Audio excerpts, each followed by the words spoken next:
homicidios. Hablamos, recuerden, del homicidio simple, como el delictipus penale, o la figura tipo, o la figura central, según los alemanes, de los demás tipos de homicidio. Luego, pues, hablamos de los homicidios atenuados o privilegiados, que son menos graves que el homicidio simple, y que fueron los que tratamos el último día de clases. Y luego queda para la sesión de hoy los homicidios agravados, que son más graves que el homicidio simple, parricidio, asesinato y ejecución extrajudicial. E inmediatamente pues tenemos ya la agenda que se les hizo llegar el día de hoy, pues para seguir adelante, y tocaremos por lo menos lo relativo al aborto. Muy bien. Vamos a ver. En cuanto a los homicidios, hemos ido advirtiendo y explicando cómo va cambiando el ánimo innegante, el dolo de muerte, es decir, el elemento subjetivo. Vamos a ver que ese elemento agrava homicidios calificados o homicidios cualificados, como también se llama la doctrina, pues por la forma, por el objeto activo de los homicidios, estos resultan agravarse. Empezamos con el artículo 131, que se refiere al parricidio. ¿Qué es un parricidio? ¿A qué se refiere? La verdad es que este es un homicidio calificado o agravado en razón del parentesco entre el sujeto activo y los sujetos pasivos. En palabras muy sencillas, no es lo mismo que Juan mate a Pedro, o a Luis, o a José, que son padres, que si Juan mata a Juanito, que es su hijo, o Juan mata a don Juan, que es su papá. Es decir, aquí la agravación del delito y la responsabilidad penal está en el propósito en la mala fe, en la voluntad del sujeto activo de darle muerte al pasivo, sabiendo que es su pariente, conociendo el vínculo, dice el Código. Algo muy importante. Para la legislación penal guatemalteca, el parricidio se comete si el parentesco está en la línea ascendente o descendente. Nada más.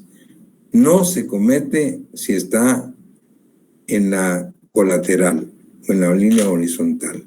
Es decir, hay parricidio si es de padre a hijo, nieto a bisnieto. De hijo a padre, abuelo, bisabuelo.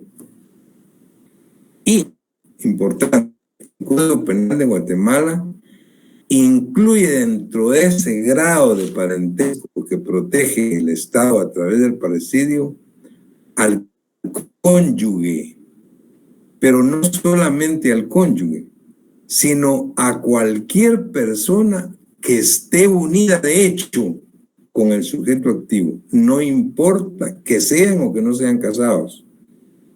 Lo importante es que hagan vida marital, que están conviviendo y que hay una relación de convivencia. Esa es la protección que se tiene. Si nosotros advertimos el 131, que es el parricidio, dice: quien conociendo el vínculo matare a cualquier ascendiente o descendiente, a su cónyuge o a la persona con quien hace vida marital, será sancionado homicida con prisión de 25 a 50 años.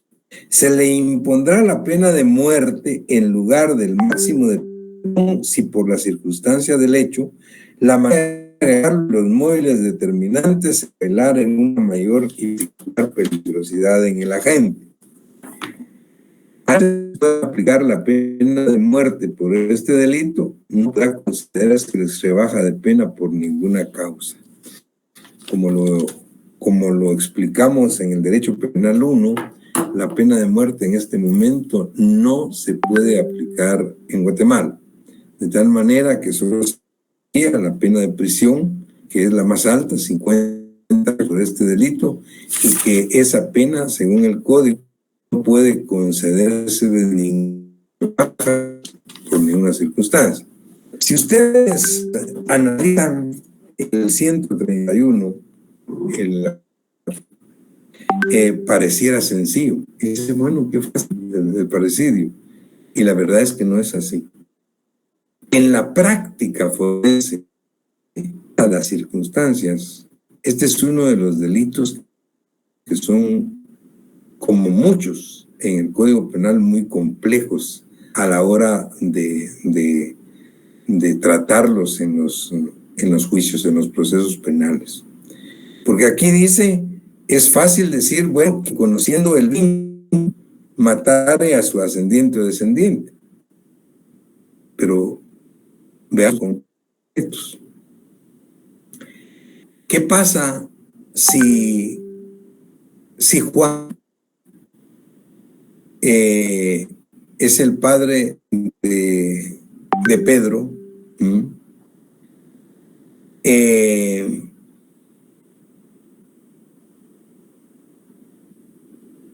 A quien reconoció en su momento, cuando acababa de nacer, vivió 3 o 6 meses con la mamá y luego se separó de ellos.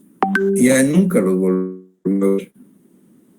Pero resulta que 20 años después hubo un problema, precisamente por lo que se decía entre ellos,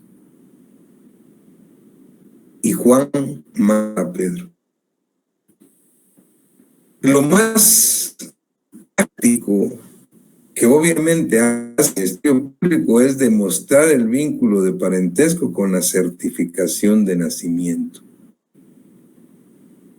Con la certificación de nacimiento. Pero ¿qué pasa si efectivamente, claro, y la certificación de nacimiento dice que es su hijo, tiene su apellido? Pero lo que pasa es que 20 años después, él no sabía que era su hijo. Cuando se dio el problema que tuvieron, pues, en cualquier lugar, en un bar, por ejemplo, o en cualquier otro lugar donde principió el problema, y él da muerte a su hijo, pero no lo sabía. ¿Cómo queda? Y él va a alegar, decir, yo no sabía que era mi hijo, porque tenía 19 años con 6 meses de no verlo.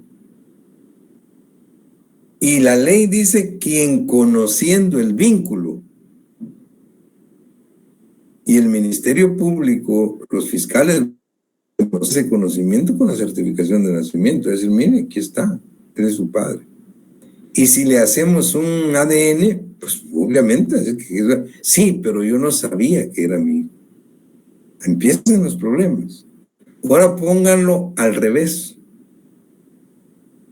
Juan da muerte a su hijo Juanito,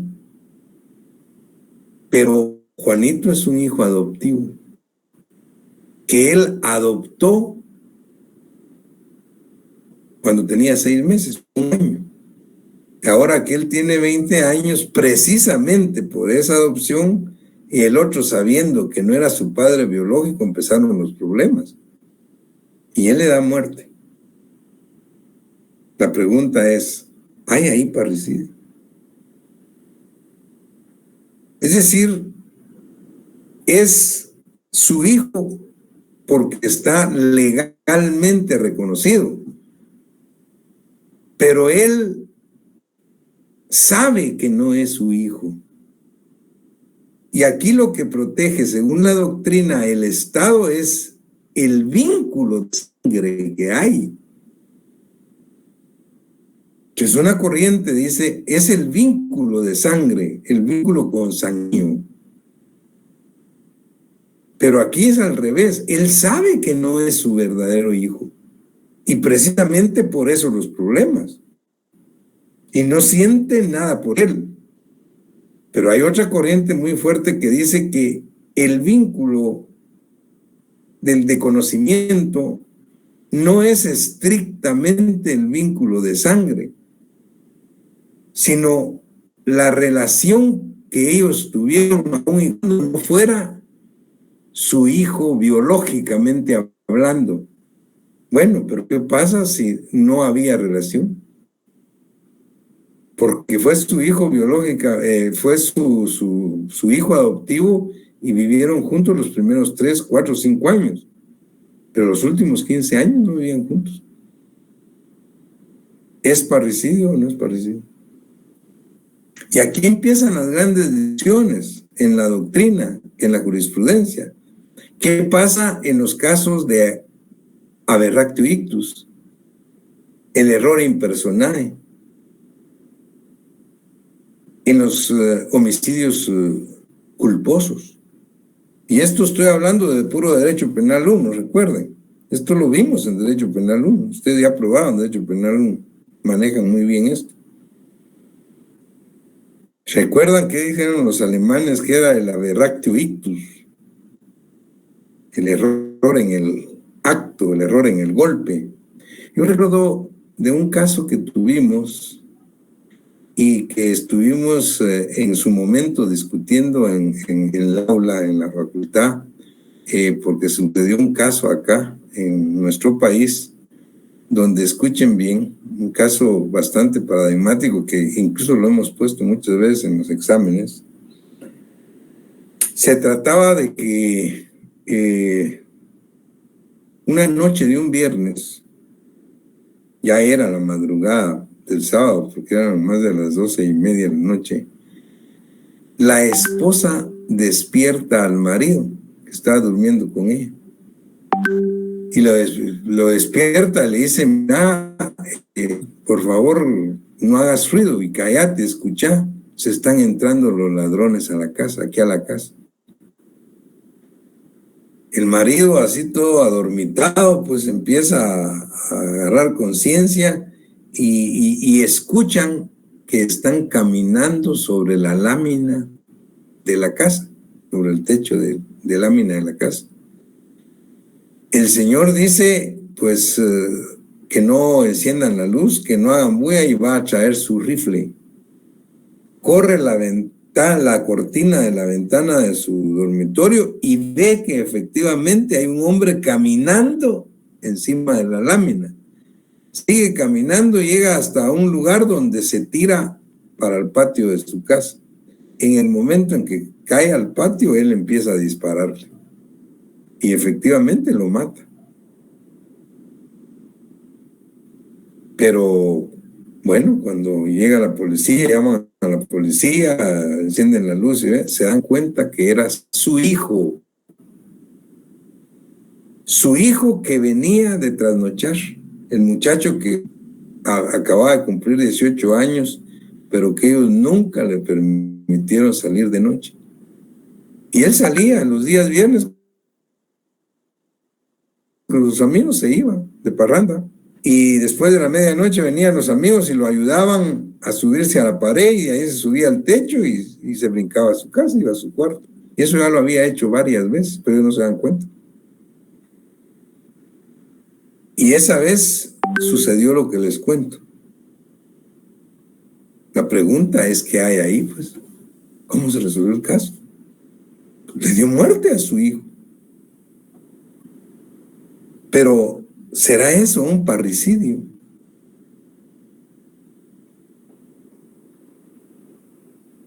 Y ahí está la discusión y efectivamente eso es lo que en la doctrina se llama error impersonal. Pues. Y el error impersonal excluye del parricidio ahí. ¿Por qué? Porque él no le estaba disparando a su hijo. Él estaba disparando a un ladrón que se estaba supuestamente entrando a su casa y le disparó al ladrón.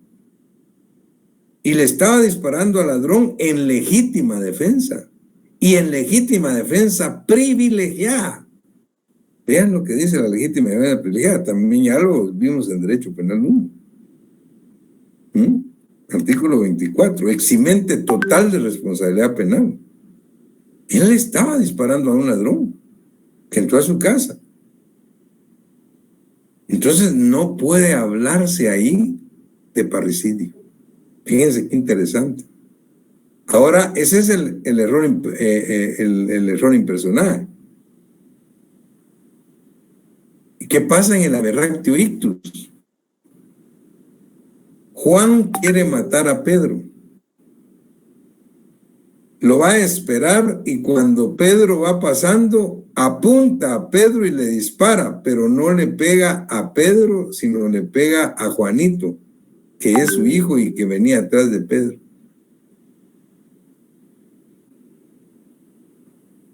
Ese es un error en el acto, ¿no? El aberractio ictus de los alemanes. Él no le estaba disparando a su hijo, le estaba disparando a otra persona, pero por falta de pulso le pegó a su hijo. Entonces tampoco podríamos hablar de un parricidio. ¿Qué pasa en los delitos culposos? En los delitos culposos, por ejemplo, la familia que se va el fin de semana a una invitación de fiesta y el padre que se emborracha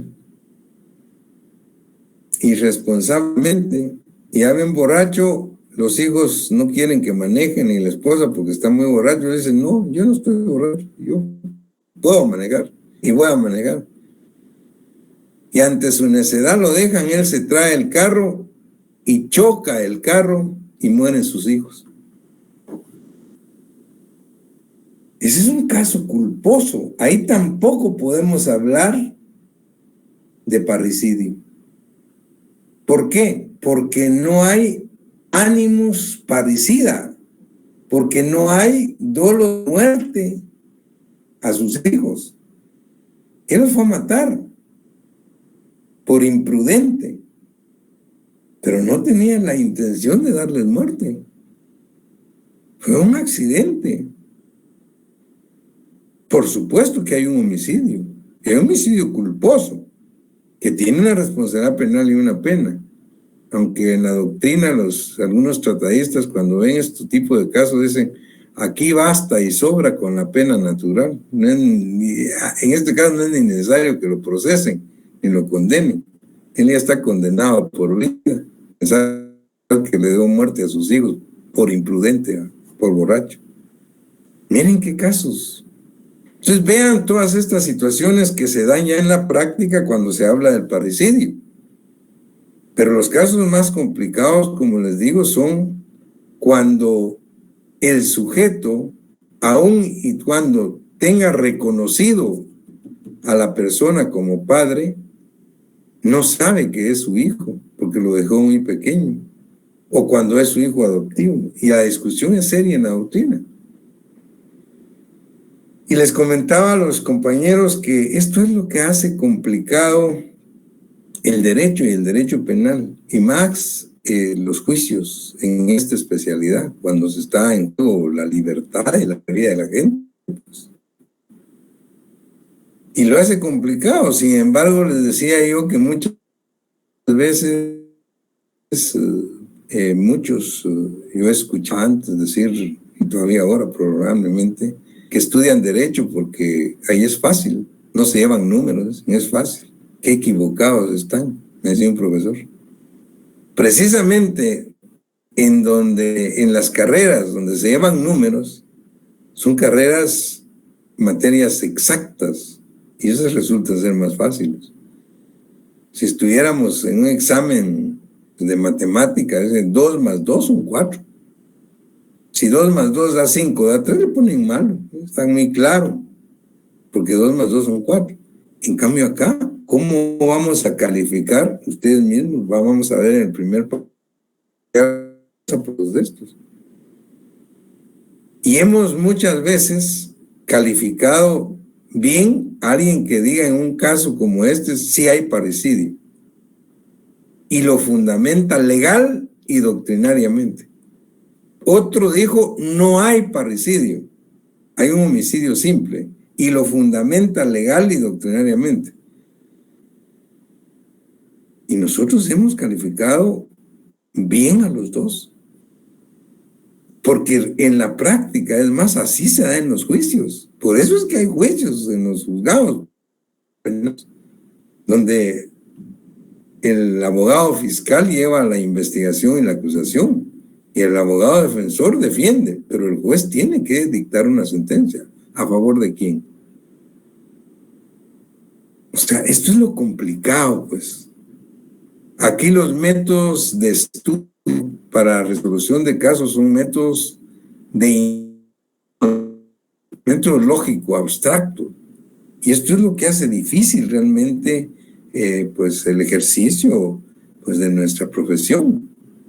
Y delicado de nuestra especialidad, pues, porque está en juego la vida, la libertad de la gente, ¿no? Entonces vean ustedes el parricidio, tal y como está planteado en 131, podría verse sencillo, pero ya en los casos como los que les planteé, que se los vamos a plantear en el examen, para que ustedes lo resuelvan. Entonces tienen que hacer su resolución en base a lo que dice la ley, pero también a lo que dice la doctrina. Y si tienen jurisprudencia, o sea, doctrina sentada por sentencia de los tribunales en casos parecidos, pues mucho que mejor. Muy bien, eso es en cuanto al parricidio. Veamos el 132 que se refiere al asesinato. En cuanto al asesinato, el asesinato es un homicidio. Es un homicidio simple que se agrava o se cualifica por ciertas circunstancias, por ciertas cualificantes. Por ejemplo, si ustedes ven el artículo 132, dice asesinato, comete asesinato quien matare a una persona, 1, con alevosía, 2, por precio, recompensa, promesa o ánimo de lucro, 3, por medio o en ocasión de inundación, incendio, veneno, explosión, desmoronamiento, etc. 4, con premeditación conocida. 5, con ensañamiento. 6, con impulso de perversidad brutal. 7, para preparar, facilitar, consumar u ocultar otro delito. 8, fines terroristas o en desarrollo de actividades terroristas. Fíjense bien, son 8 circunstancias que cualifican el homicidio para convertirlo en asesinato. Algo muy importante, estas cualificantes son excluyentes. ¿Qué quiere decir excluyentes? Que no se tienen que dar las 8, pues. Basta con que se dé una de ellas para que el homicidio se convierta en asesinato. Y por supuesto, el asesinato también tiene 50 años de cárcel y la pena de muerte. Es de los delitos más complicados. Ahora, acá lo que agrava el homicidio es la forma en que se comete. La discusión entonces que se puede dar en los tribunales en la práctica forense es: ¿hubo o no alevosía? ¿Hubo o no premeditación? Entonces tenemos que saber qué es alevosía y qué es premeditación. Entonces, para el abogado fiscal va a decir que sí hubo alevosía, que sí hubo premeditación conocida, pero el abogado defensor, para él, no hubo alevosía ni hubo premeditación conocida. ¿Quién tiene la razón? Aquí es muy importante. Muy importante que ustedes recuerden las clases otra vez de Derecho Penal 1, la exégesis de la ley penal. Cuando hablamos de la exégesis de la ley penal, o sea, la interpretación de la ley penal, vimos que hay una interpretación que se denomina auténtica. Interpretación auténtica es la que hace el mismo legislador y que la hace muchas veces en la misma ley, en el mismo Código Penal o en otra ley. Pero la interpretación auténtica tiene una característica. Y la característica de la interpretación auténtica es que hay harta obligación de acatarla de parte del juez, de parte de las fiscales, de parte de los abogados defensores. Se tiene que acatar. Y por ejemplo, cuando hablamos de alevosía o de premeditación, la alevosía y la premeditación auténtica en el Código Penal de Guatemala. Vean ustedes, y ya lo vimos también en el artículo 27, cuando hablamos de las agravantes de la responsabilidad penal. En el artículo 27, cuando hablábamos, dice, de circunstancias agravantes. En el número 2 dice alevosía y en el 3 dice premeditación. Y explica qué debe entenderse por alevosía. Dice, alevosía es ejecutar el hecho. Con alevosía dice, cuando se comete el delito empleando medios, modos o formas que tiendan directa o especialmente a asegurar su ejecución sin riesgo que proceda de la defensa que pudiera ser el ofendido, o cuando éste, por sus condiciones personales o circunstancias en que se encuentre, no pueda prevenir, evitar el hecho o defenderse. Eso es alevosía.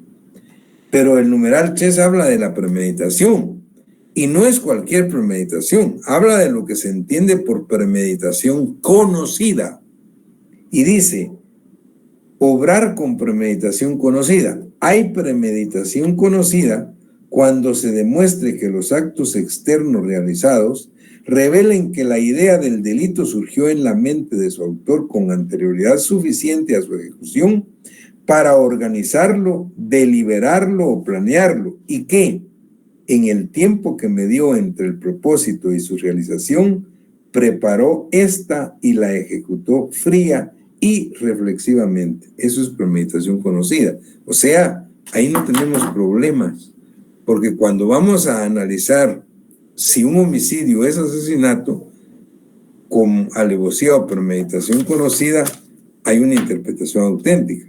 Bueno, pero hay otros supuestos que son complicados. Por ejemplo, en el número 5 dice con ensañamiento.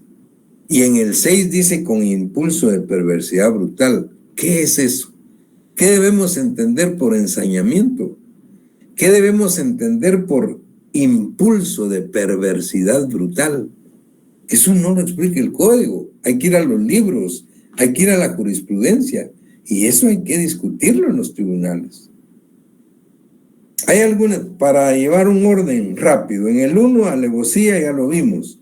En el 2 dice, pues matar por precio, recompensa, promesa o ánimo de lucro. Ahí no hay mucho problema. Eso es lo que se llama en la doctrina el crimen sicario. El crimen sicario es el crimen por precio. Y lo que hace deleznable, desgraciado este tipo de delito es que el asesino acá ni siquiera conoce a su víctima, nunca lo ha visto, mucho menos que le haya hecho alguna ofensa. Sencillamente le va a dar muerte por precio, por pisto, por recompensa. Entonces ese es el crimen sicario, es un asesinato. El 3 dice por medio o con ocasión de inundación, incendio, veneno, explosión. También se explica por sí solo. Juan quiere matar a Pedro, pero para matar a Pedro le va a poner una bomba a su carro para que explote el carro, se deshaga con todo el carro, o a su casa, o le incendia la casa. Eso es un asesinato. En el 4, por premeditación conocida, ya lo vimos. En el 5, les decía, y el 6, con ensañamiento. ¿Qué debemos entender por ensañamiento? En la doctrina dice que desde el punto de vista criminológico, ensañamiento es aumentar deliberada e inhumanamente el dolor de una persona para darle muerte. Juan quiere matar a Pedro, pero no le da un tiro, porque le corta una mano, después un pie, después lo tortura y así le va dando muerte. Eso es ensañarse, aumentar deliberada e inhumanamente. Ahora vean en lo que dice el 6, dice, con impulso de perversidad brutal. ¿Qué debemos entender por impulso de perversidad brutal? El impulso de perversidad brutal es el mismo ensañamiento. Es aumentar deliberada y inhumanamente el dolor de una persona, solo que aquí se trata de una relación sexual, un goce sexual con sangre. Imagínense qué horrible. El violador que está violando a su víctima y en ese momento en el principio ahorcar y la ahorca. Pues.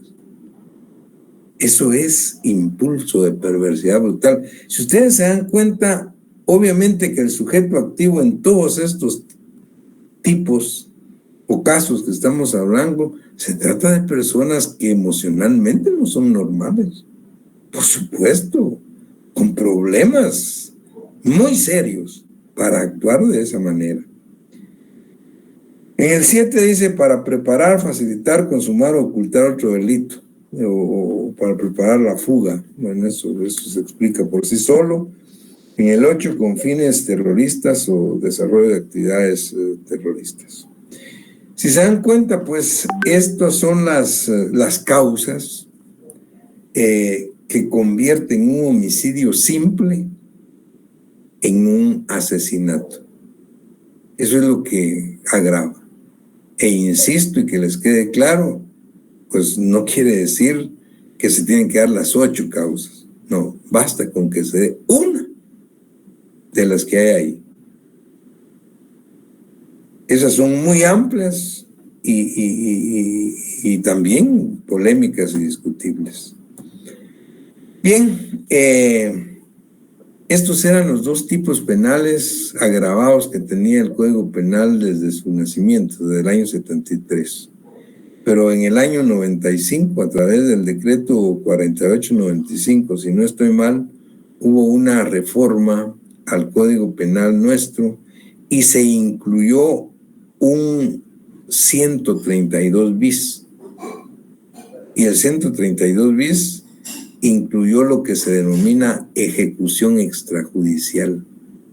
Es un homicidio que se convierte en homicidio agravado por cuanto que regularmente lo puede cometer elementos de seguridad del Estado o con cierto poder que realizan este tipo de actividades muchas veces por situaciones políticas, pero no necesariamente, dice el código. Puede ser por otro tipo de circunstancias o situaciones, pero haciéndose valer del poder que tienen o de la posición que ocupan.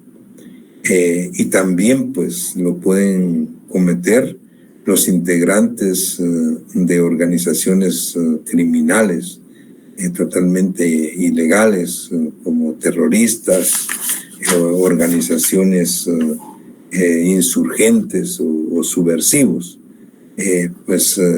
Y el código, pues lo leemos para que les quede claro.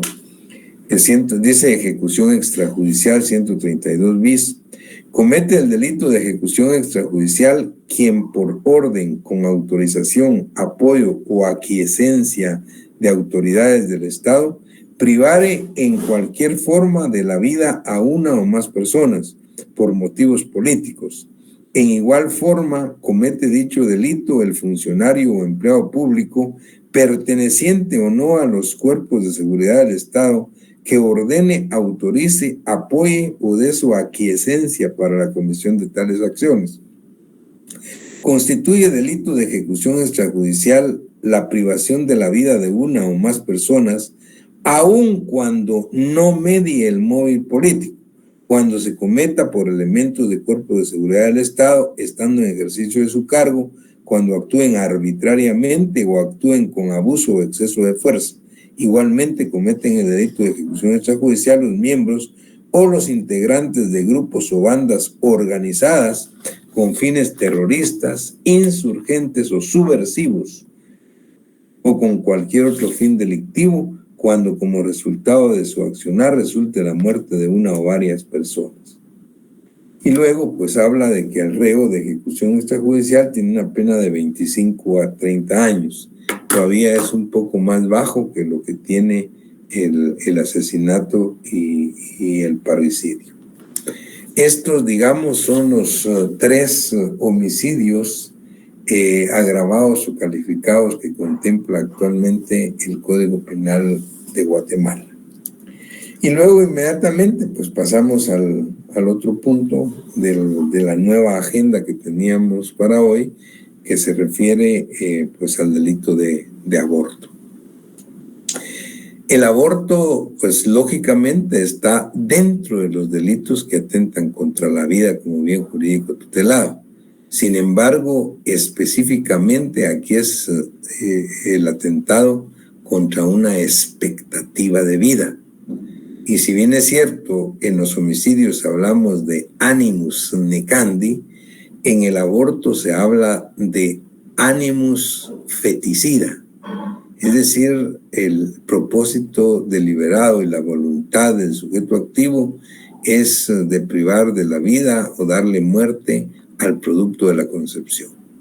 Tal y como se los comenté desde el primer día de clases, al más alto nivel constitucional, el Estado de Guatemala protege la vida absolutamente desde su concepción hasta la muerte.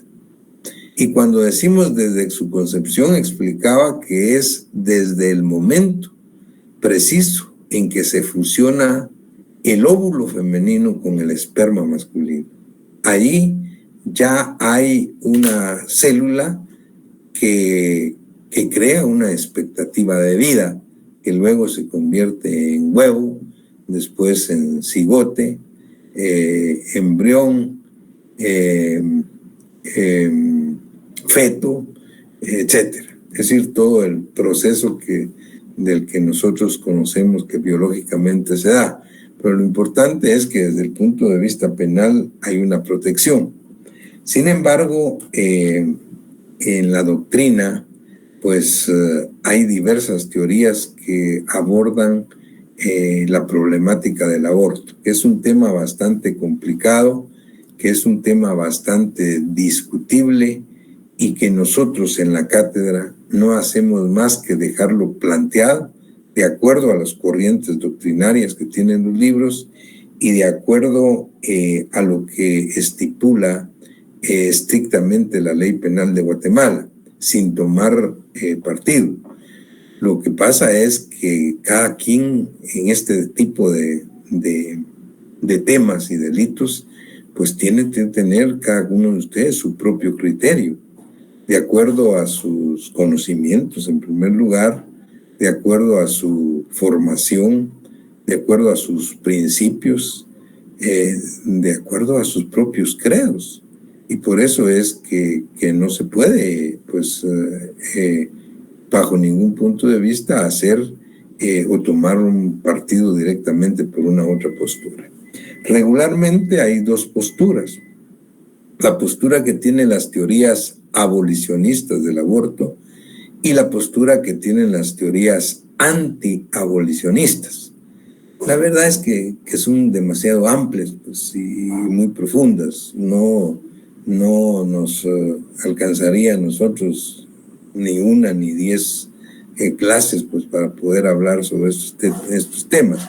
Pero lo importante para la cátedra es que ustedes puedan motivar, y no solo en este tema, vean todo lo que hemos hablado ya de los homicidios, todos, el parricidio, todos son complicados, y por eso les decía que desafortunadamente no tenemos el tiempo necesario como para profundizar en cada uno de ellos, pero si a ustedes les interesa estudiar, pues alguno de ustedes dedicarse con especialidad o con dedicación a un tema de estos.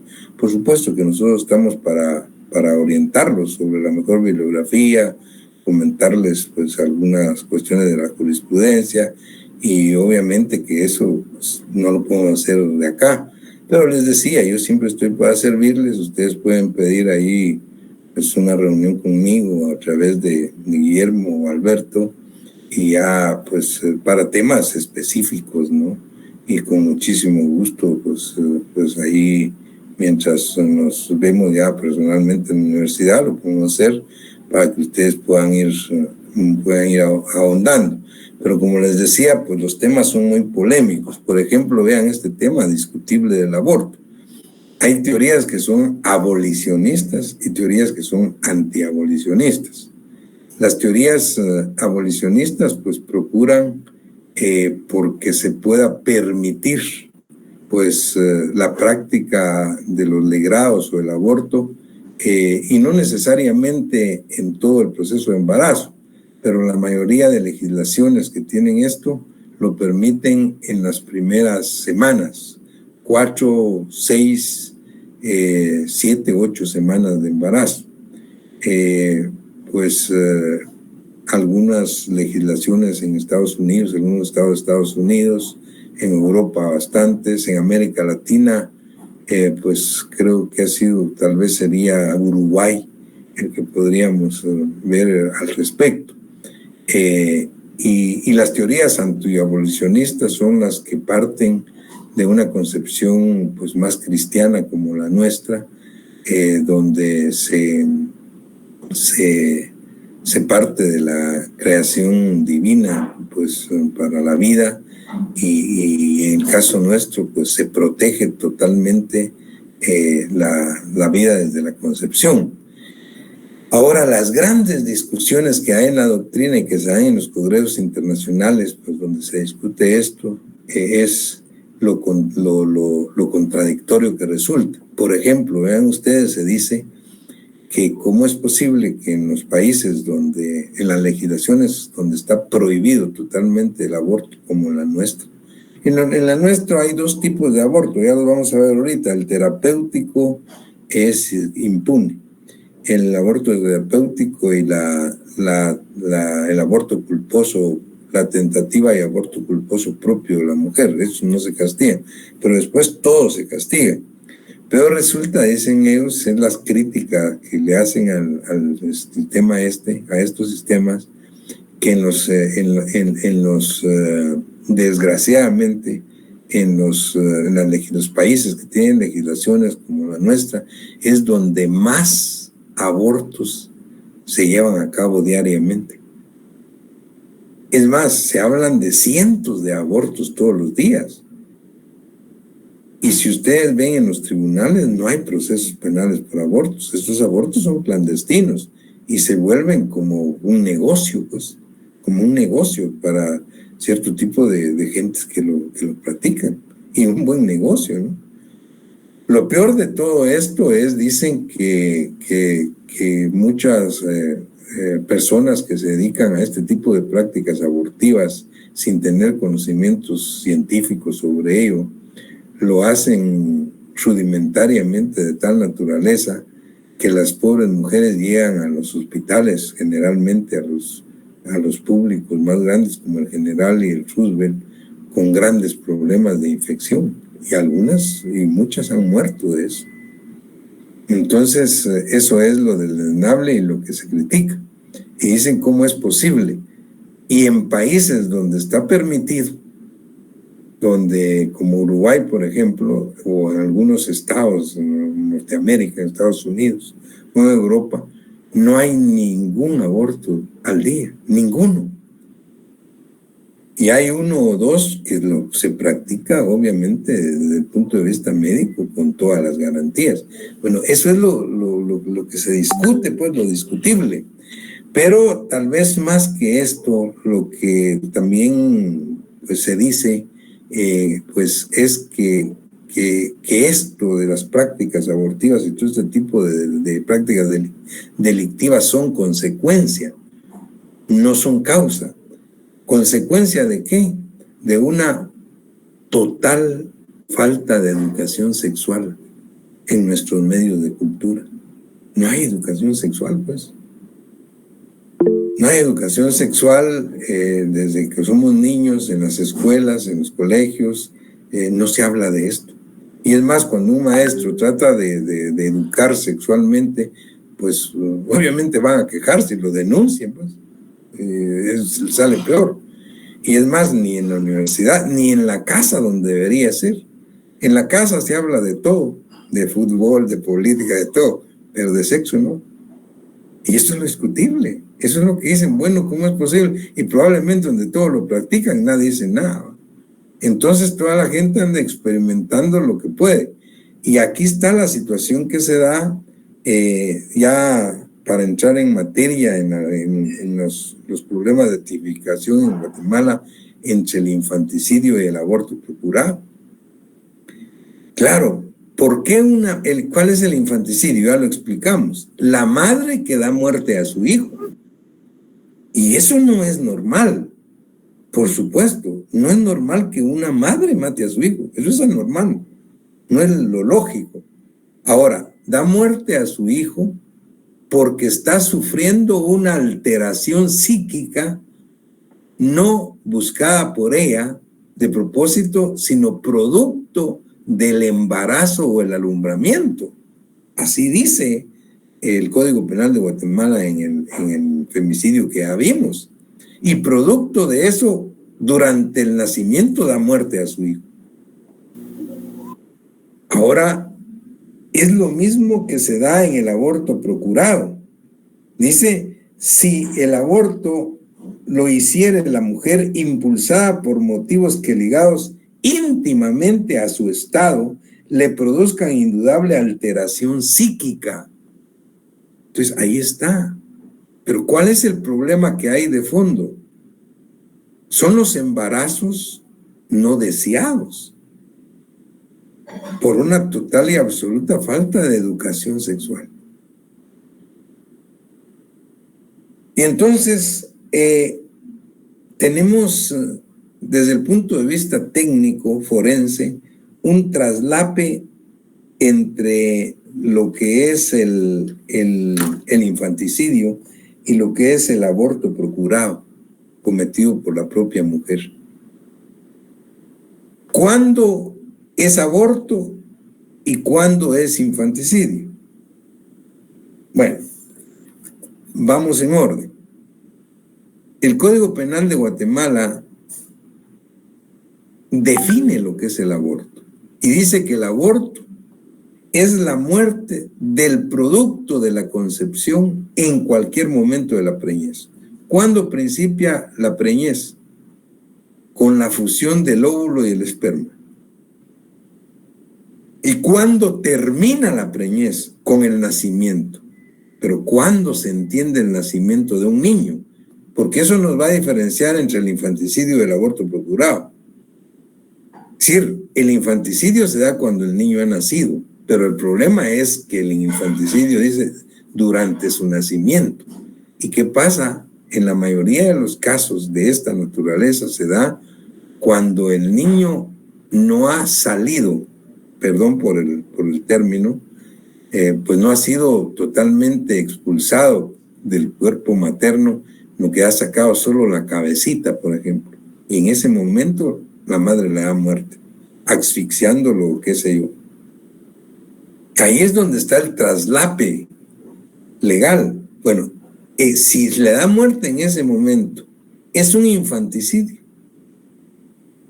Porque es la madre que, impulsada por motivos íntimamente a su estado de embarazo, da muerte a su hijo durante el nacimiento, o es un aborto procurado, porque no ha nacido. El nacimiento se entiende legalmente desde que el niño ha salido del cuerpo materno, aun y cuando se encuentre ligado a él por el cordón umbilical todavía. Entonces veamos, en el aborto procurado del 134 dice, la mujer que causare su aborto o consintiere que otra persona lo cause, será sancionada con prisión de 1 a 3 años. Pero oigan esto, la segunda parte.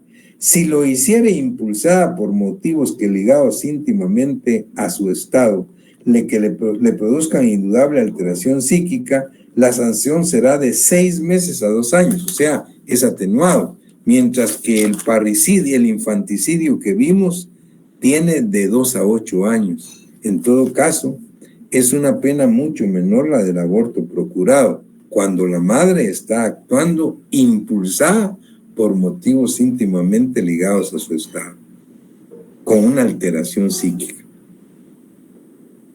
El problema es en qué momento vamos a decir que es aborto y en qué momento vamos a decir que es un infanticidio.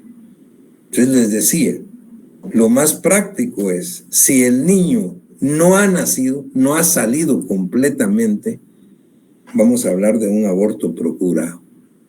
Si ya salió del cuerpo materno, aun y cuando se encuentre todavía el cordón umbilical, ya vamos a hablar de nacimiento. Muy bien, el 135 habla del aborto con o sin consentimiento de la mujer. Dice, quien de propósito es con dolo, con mala fe, con ánimos feticida, causare un aborto, será sancionado, primero, con prisión de 1 a 3 años si la mujer lo consiente. Si la mujer lo consiente. En el 2 dice, con prisión de 3 a 6 años, o sea, se agrava si obra sin consentimiento de la mujer. Si se practica sin el consentimiento de la mujer, se agrava. Pero ¿quién es el responsable si la mujer no consiente? Quien lo practica, quien lo lleva a cabo o quien lo ordena. Y luego dice, si se hubiera empleado violencia, amenaza o engaño, la pena será de 4 a 8 años, se agrava cuando a la mujer se le amenaza o se le engaña para practicarle un aborto. Y luego el 136, que esté el aborto calificado, es el más grave, porque es a consecuencia de él que muere la mujer. Entonces eso lo agrava, lo califica. Y dice, aborto calificado. Si a consecuencia del aborto consentido, o sea, la mujer consciente, o de las maniobras abortivas consentidas resultare la muerte de la mujer, el responsable será sancionado con prisión de 3 a 8 años. Y luego dice, si se tratare de aborto o maniobras abortivas efectuadas sin el consentimiento de la mujer y sobreviniere la muerte de ésta, el responsable será sancionado con prisión de 4 a 12 años, porque se agrava. Y esto es, como les decía, y de las análisis y críticas que se hacen al sistema, pues, que en un sistema donde está totalmente penalizado, es donde más abortos clandestinos se realizan todos los días. Y eso produce la muerte de muchas mujeres, porque obviamente no se hacen ni con la técnica ni con la diligencia del caso, ¿verdad? Y entonces eso lleva mucho a los abortos que son calificados. Desafortunadamente, como les digo, pues pasan inadvertidos. Pues regularmente pues no hay procedimientos regulares respecto de esto. Luego, todos estos tipos de abortos son punibles, porque Guatemala castiga cualquier tipo de aborto, excepto el aborto terapéutico. ¿Cuál es el aborto terapéutico? El que realiza un médico con el dictamen de por lo menos otro médico cuando está en juego la vida de la madre. Entonces habría que, como quien que se sacrifica la expectativa de vida del niño para salvar la vida de la madre. Ese es el aborto terapéutico. Y dice el 137, no es punible, o sea, no se castiga el aborto practicado por un médico con el consentimiento de la mujer, previo diagnóstico favorable de por lo menos otro médico, si se realizó sin la intervención de procurar directamente la muerte del producto de la concepción. Es decir, no hay un ánimos feticida, pues. No, el propósito no es darle muerte al feto, a la expectativa de vida, sino el fin específico es evitar un peligro debidamente establecido para la vida de la madre. Después, dice el código, de que se agoten todos los medios científicos y técnicos. Eso es lo que se denomina aborto terapéutico. No está penado. El 138 tiene tipificado también un tipo de aborto preterintencional. Y seguimos insistiendo con la preterintencionalidad, cuando no se tenía la intención de causar un daño tan grave como el que se produce. Estamos en este caso, el daño grave que se produce, que no se quería causar, era el aborto. Dice que por actos de violencia ocasionara el aborto sin propósito de causarlo, pero constándole el estado de embarazo de la ofendida, será sancionado con prisión de 1 a 3 años. Si los actos de violencia consistieran en lesiones a las que corresponda mayor sanción, se aplicará a esta aumentada en una tercera parte. O sea, el aborto preterintencional es cuando el sujeto, conociendo que la mujer está embarazada, la expone a peligro o le propina golpes o lesiones que le producen el aborto sin que fuera ese su objetivo principal. Porque si el objetivo principal es ese, se llama aborto procurado, sin el consentimiento de la mujer. Este es preterintencional porque no se tenía esa intención. Luego el 139, que se refiere también a otro tipo el cual queda impune, no se castiga, y se llama tentativa de aborto culposo. Dice, la tentativa de la mujer para causar su propio aborto y el aborto culposo propio son impunes. El aborto culposo propio de la mujer y la tentativa de esta causar su propio aborto no se castiga. El aborto culposo verificado por otra persona será sancionado con prisión de 1 a 3 años siempre que tal persona tenga conocimiento previo del embarazo. Y luego la agravación específica, que es el 140, que se va específicamente para quienes lo practican, pero especialmente para los médicos.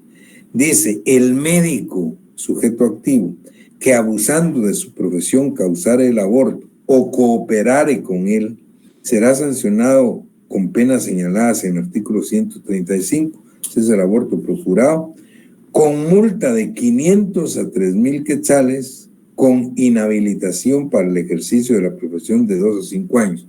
O sea, esta agravación específica para los profesionales de medicina que ilegalmente se dediquen a este tipo de prácticas tiene una pena múltiple.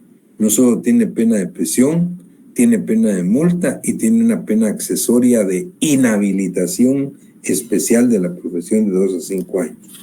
Igual sanciones se aplicarán, dice en su caso, a los practicantes, se supone practicantes de medicina o personas con título sanitario, sin perjuicio de lo relativo al concurso de delitos que pueda darse. Muy bien, en términos generales y muy rápidos, esto es lo que podemos decir del delito de aborto. Nos quedamos hasta acá, les pedimos disculpas porque me extendí, pero vean, por más que uno quiera, estos temas son bastante amplios y pues ustedes pueden seguir pues profundizando en ellos. Muchas gracias por su atención. Nos vemos el próximo día de clases, que es el día martes. Pasen feliz noche y que estén muy bien. Gracias, doctor. Feliz noche.